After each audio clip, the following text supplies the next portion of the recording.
Welcome boys and girls, Costin here with a video about how to win a campaign very quickly. And this is for demonstration purposes. This is unmodded, unlegendary, very hard battle difficulty with maximum AI stats. Generally I play without AI stats, but for the sake of this video I'm going to do so. And we're going to play as Throt the Unclean, because while he is a powerful legendary lord, he does have a complicated campaign position between Costin and Catherine. So the goal of this video is for me to defeat both Costin and Catherine, which is part of the victory conditions. Because people have asked me, oh, how do you win a campaign in 30 turns or less? You don't even need to get to 30 turns. In this case, you just need to defeat Catherine and Costin. If you do so, rest the GG, well played. So here's how we're going to do it. We're going to take our initial army right there, and we're also going to pull back because Skaven have ambush tactics, and so yep, that's the goal right there in that situation, because it's really easy to take more casualties. Now, the reason I'm playing Skaven is most races you could get a very comfortable auto-resolve position and situation. Skaven do not have that comfort zone in their particular campaign. So that's the reason I've chosen them, and that's the reason I'm playing them in this state of affairs. I haven't gotten any unit upgrades. We're going to hit them on both flanks, and we're going to kill the Lord right there. So we are going to choose to get the Druzina right there, and we're going to summon some rat ogres right here as well. And yeah, just hit them from both sides, make sure they're hit pretty hard, and that's how you win a battle very, very quickly. Now, of course, Kislev does have the capability of buy our blood, so they're a bit of a different state of affairs, but when you hit them this hard and this fast, you take fewer casualties, and suddenly the entire army collapses just very, very easily in this situation. Make sure you keep your guys alive very quickly there, and also make sure you try and fight these initial battles yourself, because it is kind of an important thing to fight these battles yourself, and try and keep your rat ogres alive and rat ogre units. Yeah, Kislev can be a bit of a nuisance to deal with, but that's the reason I've chosen this campaign for demonstration purposes, because it is a good campaign to demonstrate how to do it without abusing things, taking advantage of things, giving into temptation. Because obviously it's very easy to take advantage of things, but playing a campaign without abusing things, that's a different.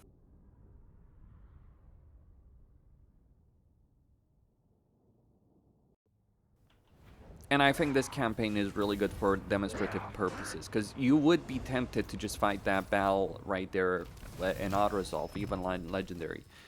But we're not going to do that. We're going to fight this battle manually. We're going to get tail weapon right here for him.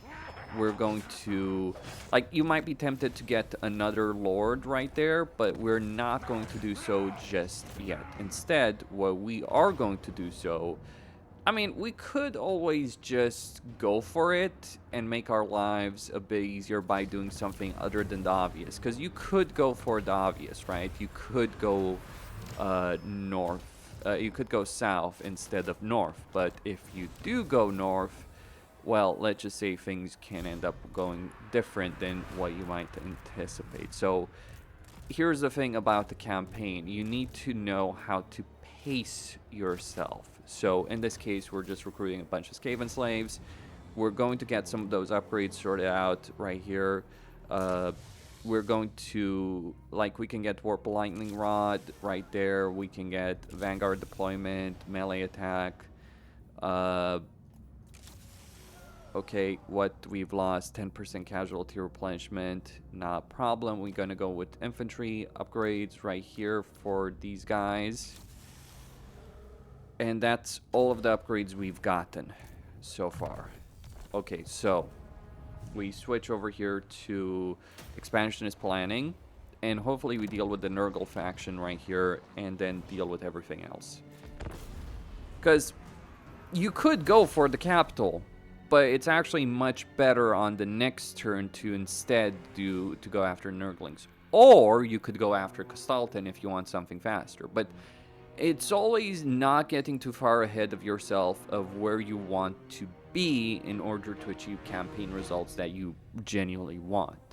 For instance, over here, you might be tempted to attack the settlement right there because it is a tempting offer in that situation.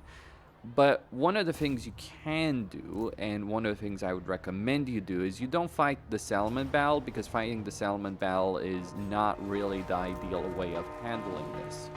Instead, the way we do handle this is we ensure that they have enough forces here. Like, you don't want to go too fast, you don't want to go too slow, we just want to give them some Skaven slaves. And maybe a couple of other units.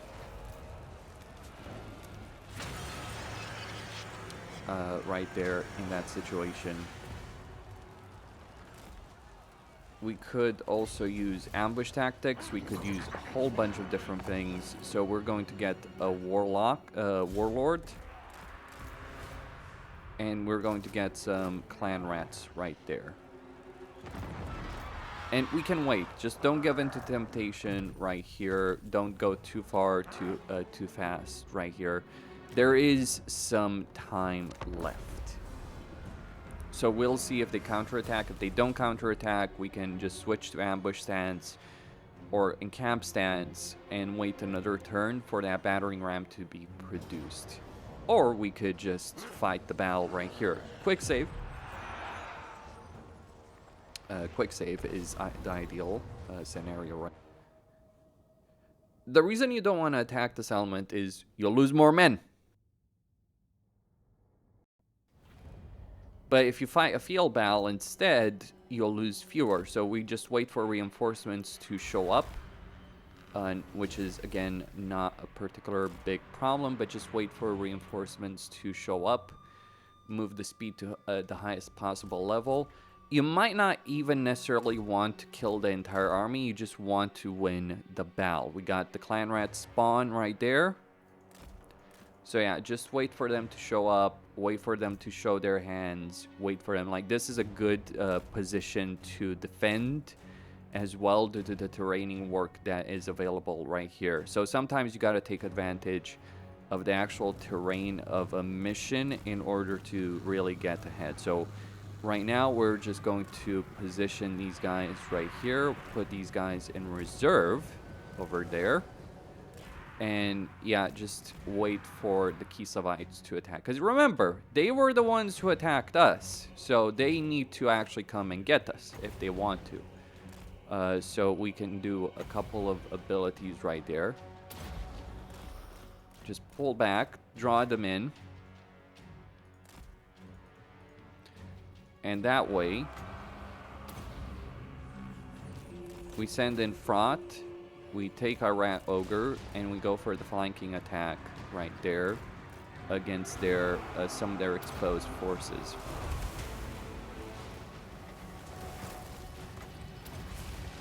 So we're looking to use the summons to our advantage in this situation right here, and we're looking to nullify any kind of benefits that there might be there. We switch these guys to guard mode. Like, we lured the enemy into attacking us, but that doesn't mean that we've won already. We got those clan rats. Alright, get those Khazar spears out. They don't have a garrison, they don't have extra troops beyond the garrison, I think. Okay, so now we just make sure that those Khazars are occupied with the summons. Right, and we also go deal with, we pull back, we fall back with that one, because otherwise they're going to do some damage that we would regret. Right, let's just attack right there.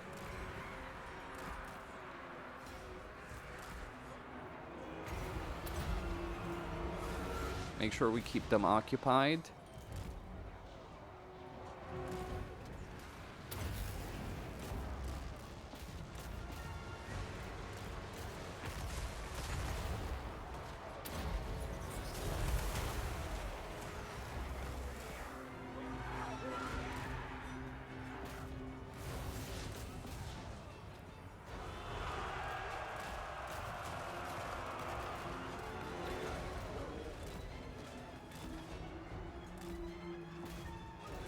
We don't need to necessarily defeat the entire thing right here. We just need to make sure that the enemy lord is out of commission.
And yeah, it is a brutal slog of battle, but that's just how it sometimes be, right? You gotta be mindful of how these things do end up playing out, and what to do and what not to do.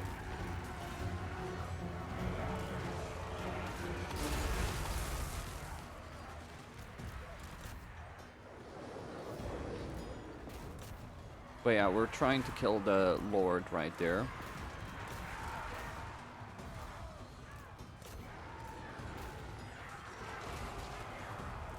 Okay, just moving in that direction. Make sure we kill the enemy lord.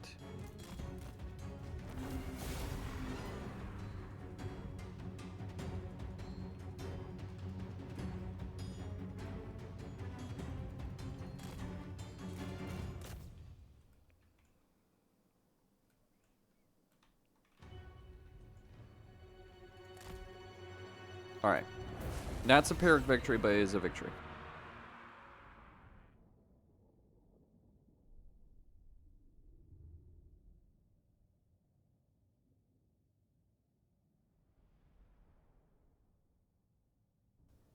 And sometimes the most important victories in a game are those kind of Pyrrhic victories that you don't think you should win, but you do anyway. It's when you refuse the easy path. Like, you can retreat, obviously. We can get a Rat Ogre.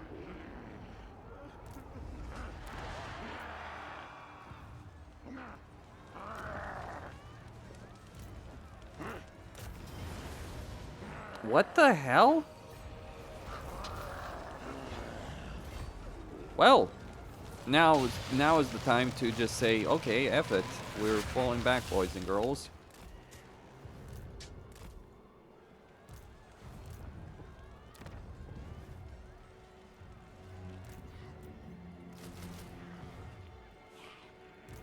Because sometimes you just gotta stop, reassess, reconsider. It's like, okay, thank you, game. That was wonderful. Like, I should have taken that settlement. I killed a lot of Kislevites, and then it's like, the game is... Oh, it's like, doesn't matter what you think you've won. We're just gonna make your life more miserable. It's like, okay, fine. So we're just gonna keep that siege going. We're gonna lose this lord, or we're gonna fall back from this particular settlement. And in doing so, we're going to move the garrison out of the settlement so we can just actually just win easily. Because he's going to be out of position right there. And now we can actually sort shit out, right? It's like, I've lost turns here, but the important thing is not so much that I lost turns, it's more so what we gained right here. So we're just going to attack. We're just going to put our army into this kind of position. We're going to put him in in camp stance. We're going to move an entire freaking force right here of men. Or rats, if you will.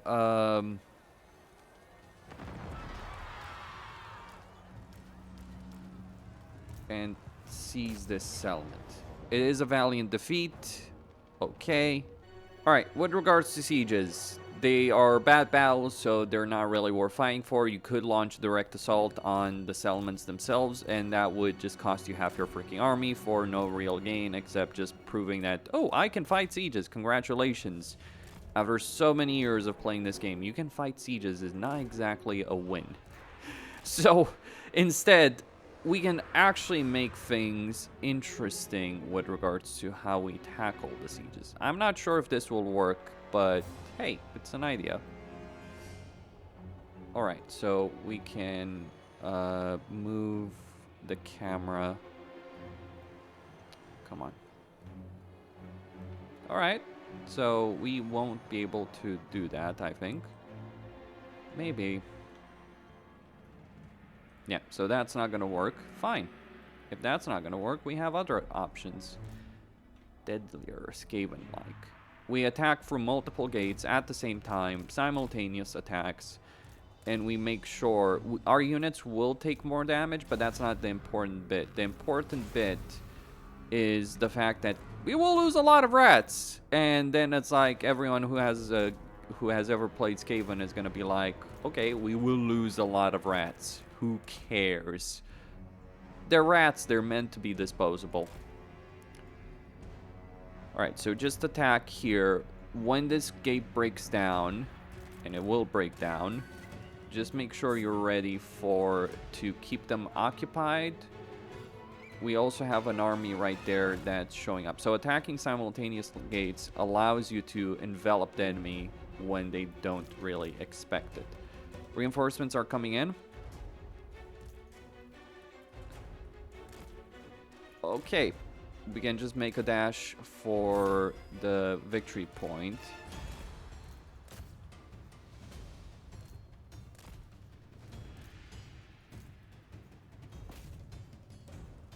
Okay.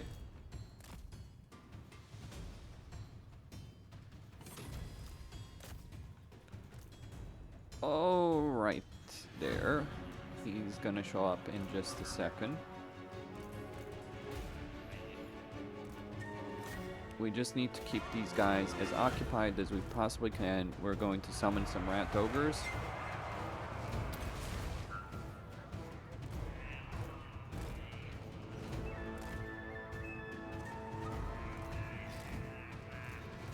Because we're not going to be able to win the battle in time without massive casualties in this state of affairs right here. Well, we could, but it would also cost us half our freaking army, so we just gotta be careful.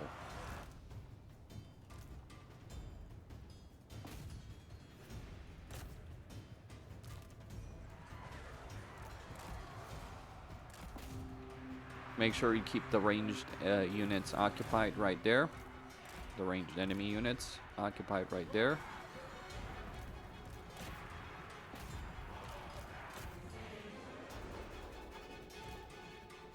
While these two clan rat units deal with that. So Khazar spears are being dealt with. Remember, cycle charging is a really good thing right here to use.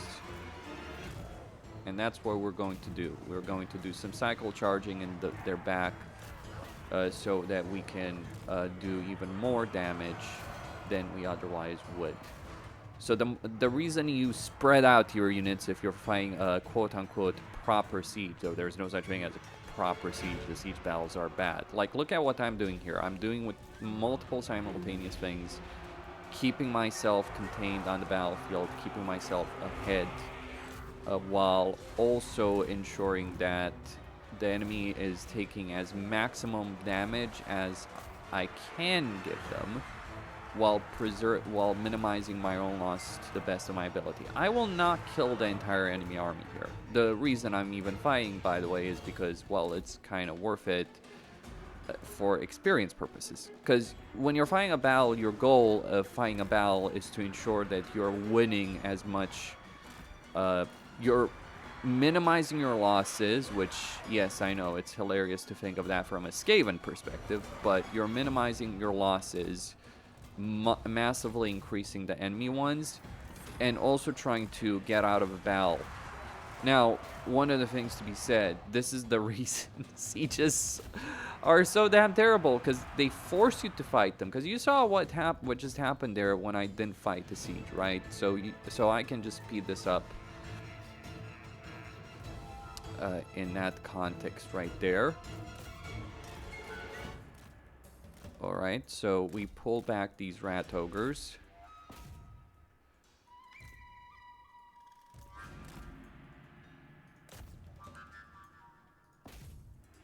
Okay.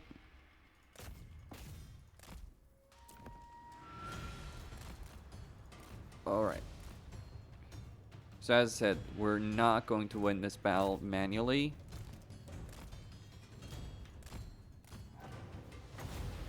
We are, however, going to do a lot of different bits of damage to ensure we do win it. So now that rat ogre is gone, or mutant rat ogre is gone.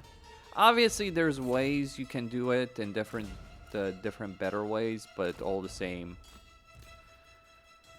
Yeah, that's not really what matters. The victory is really there. And we have, I think, yeah, we've started the clock. The rest is just noise. So the battle is won, boys and girls. That's not really a problem. I mean, hell, it's like won on all fronts. We won the flag. We won against the enemy. We kept the importing units alive. It would be nice not having to fight a battle like this. But sometimes you do have to.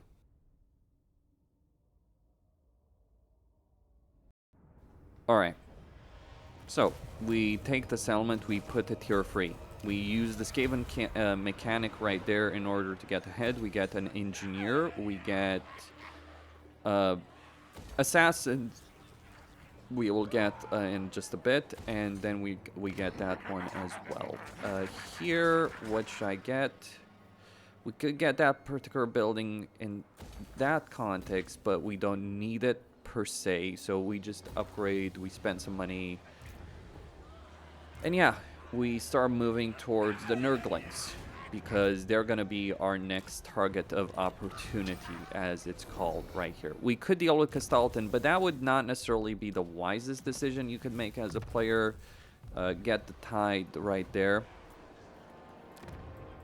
Okay, so we got assassins coming in.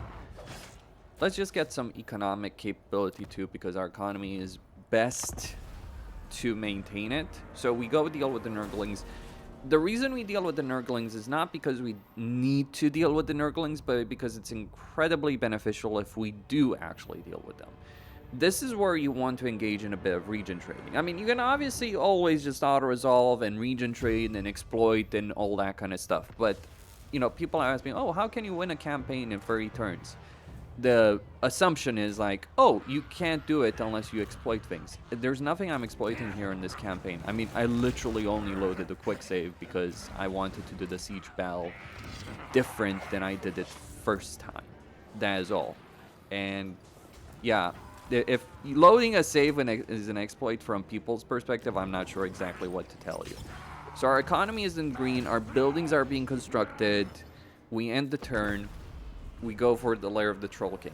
That's not even abuse of auto-resolve, by the way. Skaven have the single most worthless auto-resolve in the entire game. And I only used one ambush, right? So it's like, I even failed to manage an ambush at Fortress Rock. I was looking to try and do so, but it didn't end up working. On any account. Like, when you try and be too clever for your own damn good, things tend to not work out in your own favor, so it's like just best to keep it clear, simple, and understandable. like, some people try and be clever. Sometimes, you know, the reason sometimes you play clever, though, is because in real life, in both video games, is sometimes you just feel like you have literally no freaking choice. Because it's like, everyone plays a game. And some of us become the game, so to speak. Okay. So, this battle, it's pretty clear-cut. It's not going to require a lot of effort. But, yeah.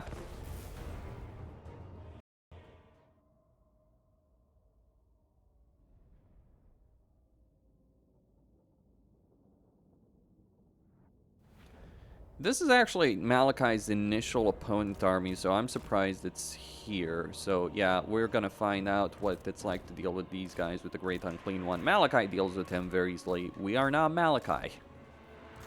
Yet.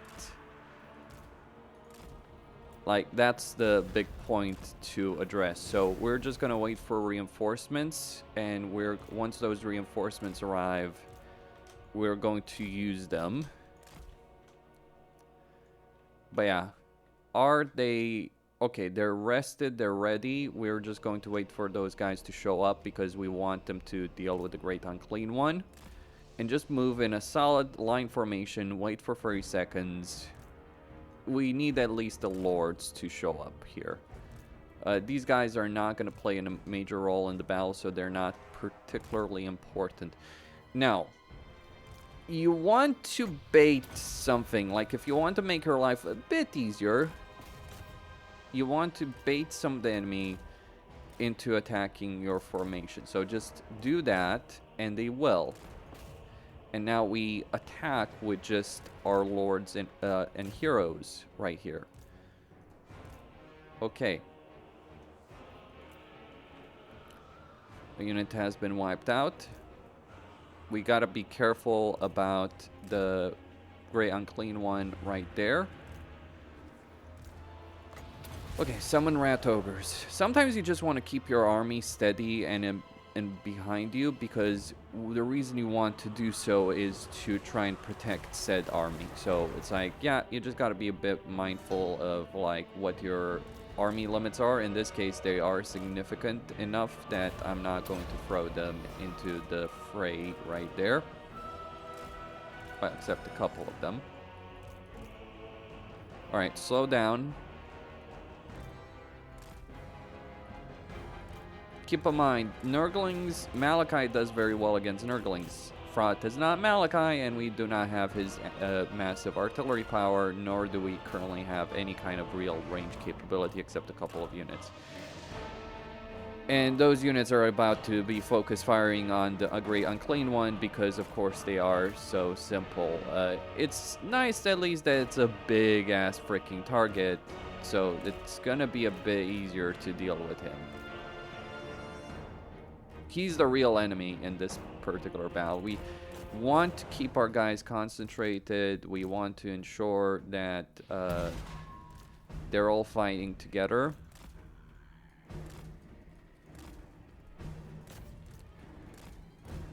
Like, wow. Imagine that. I could actually lose this battle. Well, it's the question of difficulty, right? So it's like, oh, you could lose this battle if you're not careful. Yeah, I get it. You can lose any battle if you're not careful. Or you can take casualties that you don't expect. The problem with playing battles against, especially as a Skaven, on this kind of difficulty, your units fucking rout like hell. So yeah, that's not really the most pleasant experience that you could have in the world, but yeah, Throt is just being Throt in this case, so it's like not really the biggest concern, if you will, over there.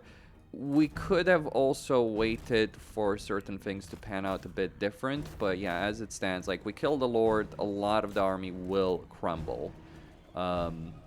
While they keep some of the enemy forces occupied. We got those rat ogres, so we just gotta kill the Lord, and then the rest of the army is mincemeat, as they call it, really.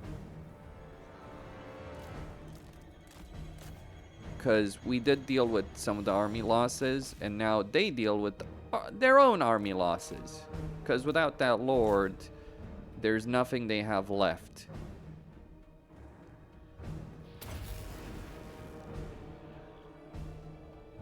So that's essentially done.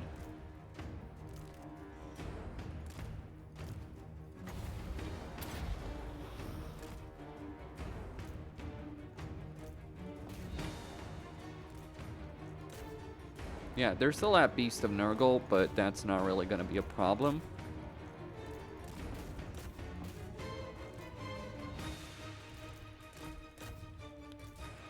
Alright, pull him back. He's still fine, I reckon.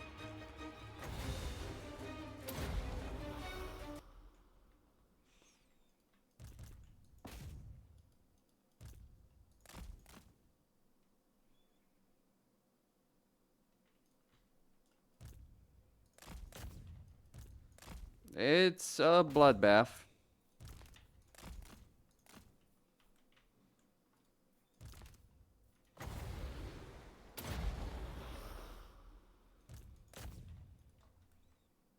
And it's been a bloodbath since the moment we started. This is, by the way, the reason I would not recommend anyone to fight on very hard battle difficulty, especially if you're playing on as the Skaven, because they tend to end up having this kind of particular problem. Like, the way battles are designed, the way they're handled, all that, it's based on balance of power. And Skaven have a really big problem with balance of power in this respect. Also, Nurgle Plagues are Nurgle Plagues, so it's like, yeah.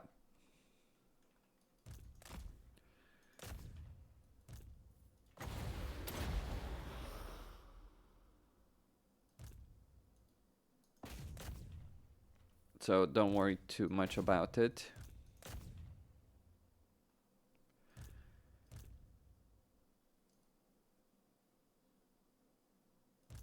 All right, pull back.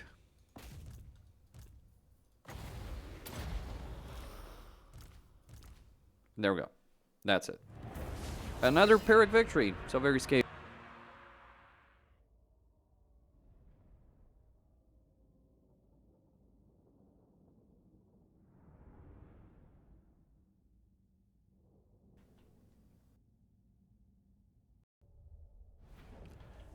And with that, gentlemen, the campaign is in effect over.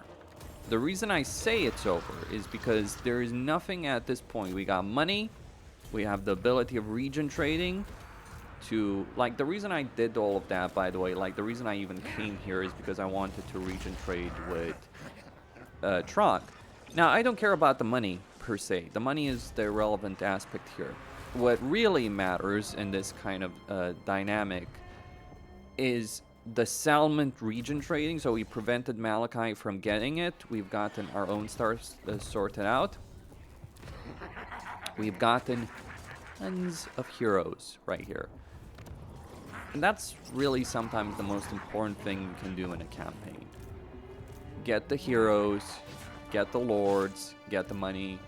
And look,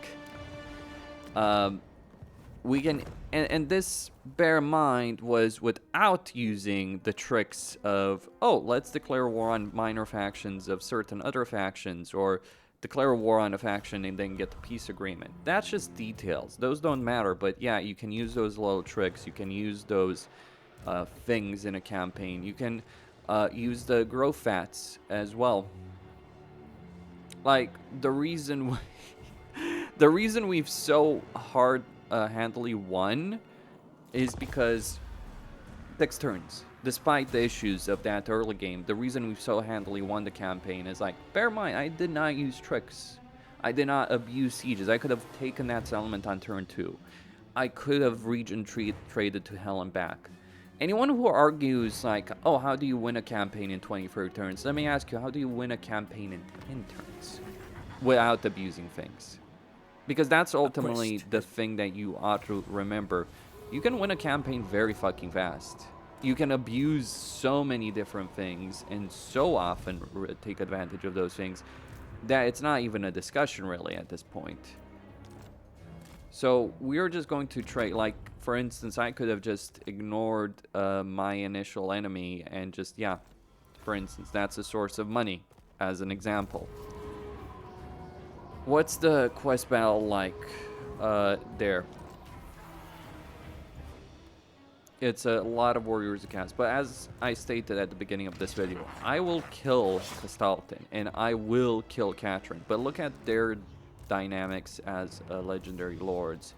They're not doing anything that would actually threaten me.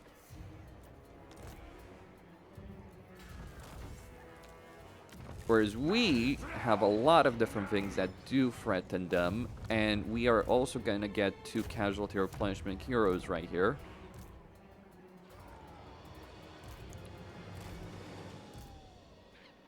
And yeah, just get rid of some Skaven slaves right there as well. And prepare for Castalton.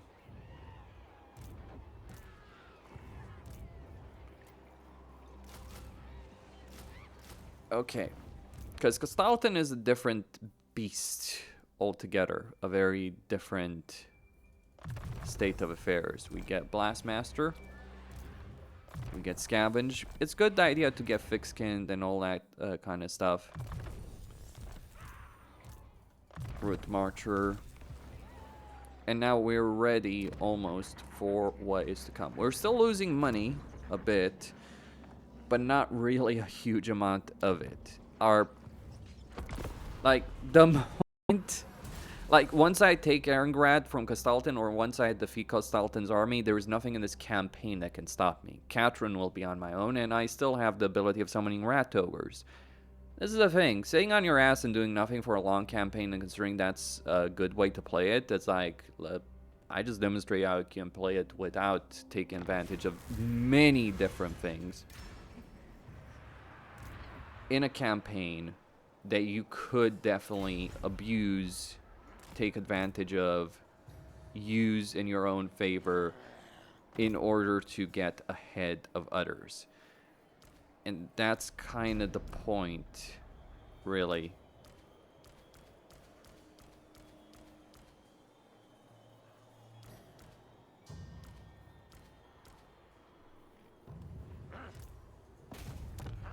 Alright, let's give him increased mobility. We got some food. We're gonna get a tier 3 settlement right there.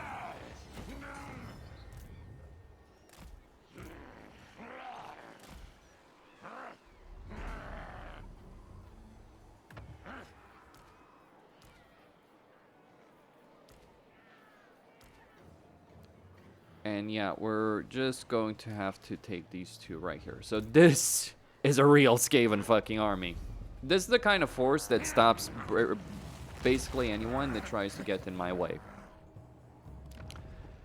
And nothing really can stand against it. And it's even worse if you think about the fact that I still have different resources. I can still get these units right here. So this is how you win a campaign in this kind of dynamic. You know, when you're about to declare war on a faction, you just save, right? Using Iron Man. Using Iron Man in this context. Like, the reason I don't use Iron Man is because it's like, it causes micro stuttering. And this is the cheeky way to play a campaign, by the way. You declare war on a faction and kabooey. Not a problem. And there you go.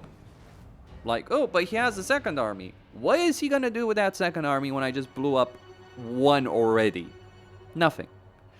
There is 0 that Castalton can do in this situation where he can stop me.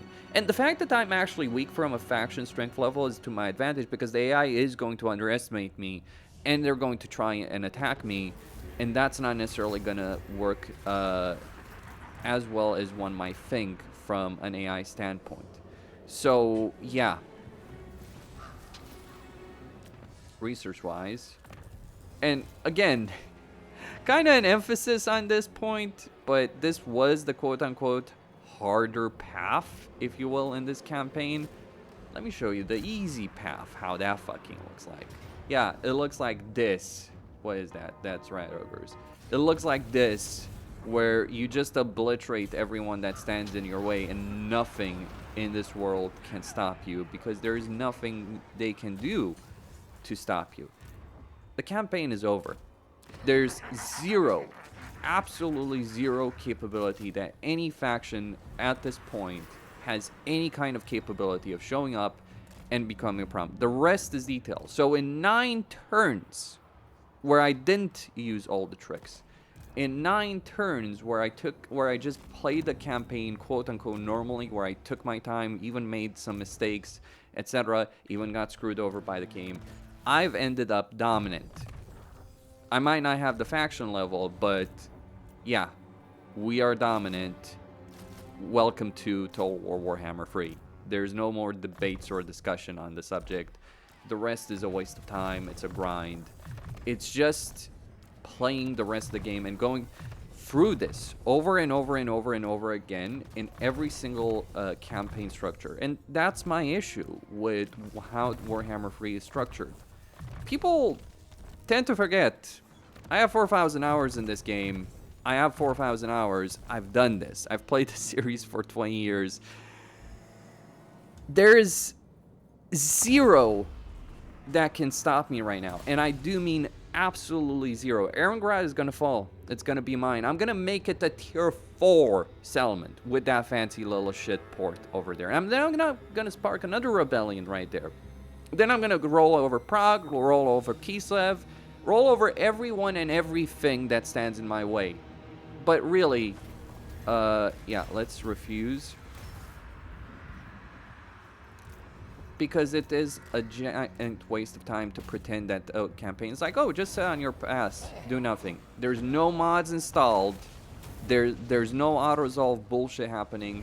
And no one with a straight goddamn face can argue the Skaven, of all freaking races, has an easy time with regards to auto-resolve. Because they don't. You just saw this in the video, in this exact freaking video, how Skaven auto-resolve actually looks like most of the time.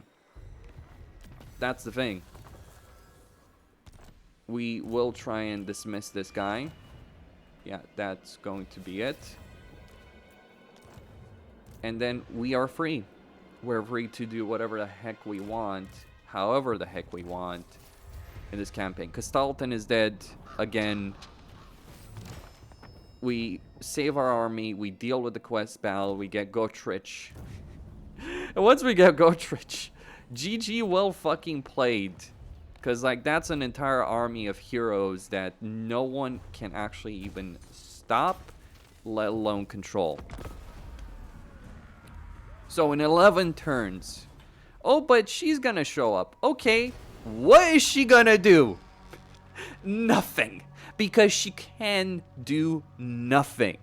Because by moving at this pace, I can literally lose every settlement that I have. I don't care about the settlements. I have Help It. I have ambushes. I have the ability of getting van-grown monsters. I have the ability of getting mutagens. Nothing in this kind of context really has... Nothing Katrin can do has any intrinsic value whatsoever once Castalton is dead. So that is the true situation of how you fucking play a campaign and how you end up dominant in said campaign. It's not flashy, it's not great in the way some people want a campaign to be. Oh, but you're losing money, Costin, you need more money. Okay, I just cancel a building, wait to get more food. Then once I get more food, that construction cost penalty goes away. I will literally steamroll over everyone. Turn 11. People ask me about furry turns. It's like, oh, but what about furry settlements? Once you have a critical mass of forces, it doesn't matter how much. I could attack Malachi, I could attack the Nurglings, I could go over Aslan, I could go over Maneater. It's like, okay, because I have 2 armies. Let's say each of those armies takes 1 settlement a turn. I have 24 settlements, 12 turns, I'm at furry settlements. 12 turns. But what if I get a 3rd army, a 4th army? What if I go sacking and looting and all that? If the turn timer is your consideration, you can do this even faster than what I did. I could have conquered Kislev, Prague, and Erengrad if it was just a turn timer by this point. Maybe not Kislev itself, but Erengrad and Prague, definitely. That is all. Costin signing out.